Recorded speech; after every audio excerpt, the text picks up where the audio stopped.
안녕하십니까. 인터넷에서 가난하게 자란 사람이 성인이 되면 갖게 되는 장점이 될 수 있는 8가지의 습성에 대한 기사를 보고 공감이 되어서 시청자 여러분께 소개하고자 합니다. 어렸을 때의 경제적인 환경과 성인이 되면 갖는 성격이나 습성과 밀접한 관계가 있습니다.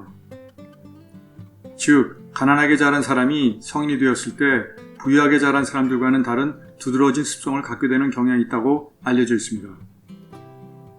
이러한 습성 중에서 장점이 되는 8가지입니다. 순서는 의미가 없습니다. 수수함에 가치를 두는 것, 임기응변의 재능, 공감 능력, 작은 것에 감사, 강한 근면성 직업정신, 어려움에 굴하지 않음, 물질적인 풍요로움에 대한 다른 시각, 검소함입니다. 수수함에 가치를 두는 것. 부유하게 자란 사람들이 간구하는 수수함에도 특별한 아름다움이 있습니다. 가난하게 자란 사람들은 항상 여러 가지로 부족했기 때문에 있는 것만으로 필요한 것을 조달하는 것에 익숙하게 됩니다. 이러한 능력으로 성인이 되면 사치나 화려함보다 수수함과 실용성에 더 가치를 두는 성격을 갖게 됩니다. 큰 집에 살거나 고급차를 갖고 있지 않지만 현재 자신이 소유하고 있는 것에 가치를 둡니다. 기본적인 것을 갖추고 있는 것에 감사하고 수수함의 즐거움을 느낍니다. 이러한 성향 덕분에 인생의 만족감이 높고 새 것이나 비싼 것을 쫓지 않게 됩니다. 이러한 인성은 어떻게 자랐느냐에 관계없이 모두에게 유익한 것입니다. 임기응변의 재능. 임기응변은 필요에 의해서 생기는 것인데 역시 가난하게 자란 사람들의 특징입니다. 넉넉하지 않은 집에서는 웬만한 집수리나 가전제품 고장, 자동차 고장은 스스로 처리하게 됩니다. 1980년대 미국에 살 때 아는 분이 아주 낡은 차를 갖고 있었는데 자신이 직접 수리를 몇 년 하더니 나중에는 전문가가 되어서 주변 사람들의 차를 고쳐주던 기억이 있습니다. 젊어서 낡은 차로 고생을 했기 때문에 저에게 가장 좋은 차는 고급차가 아니라 고장이 나지 않는 차입니다. 그래서 차를 구입할 때 항상 고장이 가장 적다고 알려진 차를 선택합니다. 공감 능력. 연구에 따르면 소득이 낮은 가정에서 자란 사람들이 부유한 가정 출신보다 타인의 감정을 판단하는 능력이 높다고 합니다. 따라서 어려서 어려움을 많이 겪은 사람들은 공감 능력이 높기 때문에 타인의 어려움에 동정심을 베푸는 경향이 큰 것으로 알려져 있습니다. 이러한 능력은 인간관계와 사회생활에 큰 도움이 됩니다. 작은 것에 감사. 어렵게 자란 사람들은 사소한 것에도 감사하는 성격을 갖게 됩니다.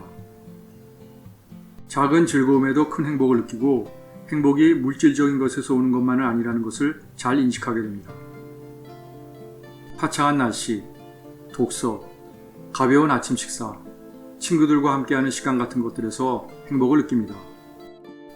또한 타인의 사소한 친절이나 도움에도 크게 감사합니다. 따라서 물질적으로 풍요로운 사람들보다도 인생에 대한 만족감이 훨씬 높을 수 있습니다. 강한 근면성 직업정신. 가난하게 자라면 이른 나이에 아르바이트를 시작했을 것이므로 자신의 목적을 위해서 기꺼이 끊임없이 노력하는 성향이 있게 됩니다. 근면과 의지의 가치를 알고 세상에 공짜는 없다라는 것을 어린 나이에 터득하게 됩니다. 다른 사람들보다 더 부지런하고 조금이라도 더 노력하기 때문에 직업정신이 강해서 직장에서 또는 사업을 할 때 신뢰받는 사람이 됩니다. 도전을 두려워하기보다는 성장과 발전의 계기로 여깁니다. 어려움에 굴하지 않음. 인생에는 굴곡이 있습니다. 가난을 경험한 사람은 어려움에 굴복하지 않는 강한 정신력을 갖는 경향이 있습니다. 가난하게 자랐다는 것은 어려서부터 역경과 어려움을 많이 경험했으므로 좌절할 수도 있지만 포기하지 않는 불굴의 성격을 갖게 될 수도 있습니다. 이러한 불굴의 성격이 어려움에 좌절하지 않고 다시 일어서는 능력을 갖게 합니다. 물질적인 풍요로움에 대한 다른 시각. 가난하게 자란 사람들은 부에 대한 다른 시각을 갖게 됩니다. 즉, 단순히 돈이나 물질적인 풍요뿐 아니라 안정, 기회, 자유가 중요한 부라고 생각합니다. 만약 전기요금이나 가스요금을 낼 수 없을 정도로 힘들게 자랐다면 기본적인 것을 걱정하지 않을 정도가 되어도 행복했을 겁니다. 큰 집, 고급 자동차, 최신 기기가 아니어도 가족들이 불편함이 없을 정도로 경제적인 스트레스에서 자유로운 것을 부라고 느낍니다. 검소함. 넉넉하지 않은 환경에서 자라면 돈 관리가 얼마나 중요한지 일찍 깨닫습니다. 따라서 성인이 되어도 검소하여 불필요한 지출을 하지 않고 절약하는 생활을 합니다. 그러나 검소함이 인색하다는 것은 아닙니다. 검소함은 재정적으로 안정적이고 미래에 대한 준비를 잘하게 하는 인성입니다. 본 영상에서 소개한 인터넷 기사가 내용이 좋고 공감이 가지만 일반화하는 것은 쉽지 않은 것 같습니다. 우선 가난해도 가족 간 대화가 활발하여 화목하고 윤리와 도덕이 있는 가정이어야 할 것입니다. 그러나 현실적으로는 매우 가난하면서도 화목한 가정을 이루기는 어려운 일입니다. 제가 자랄 때는 한국이 가난한 나라였기 때문에 대부분 모든 가정이 가난하여 조그만 것에도 감사할 수밖에 없었습니다. 그리고 라디오 이외의 TV와 같은 가전제품을 갖고 있는 집이 거의 없었고 자가용도 매우 드물었기 때문에 임기응변으로 수여할 것도 없었습니다.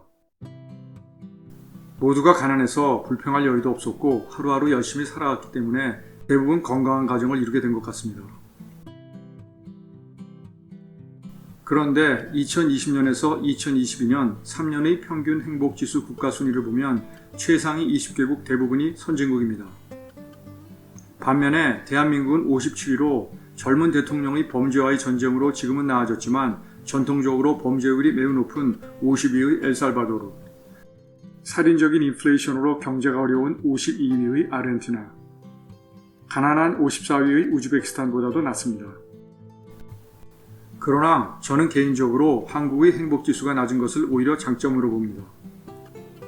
행복지수가 낮다는 것은 현실에 대한 만족도가 낮은 것을 의미하여 역설적으로 항상 더 나은 물질적, 정신적 행복을 추구하여 지금과 같이 여러 분야에서 높은 경쟁력을 갖춘 국가가 된 것으로 생각합니다. 시청해 주셔서 감사합니다.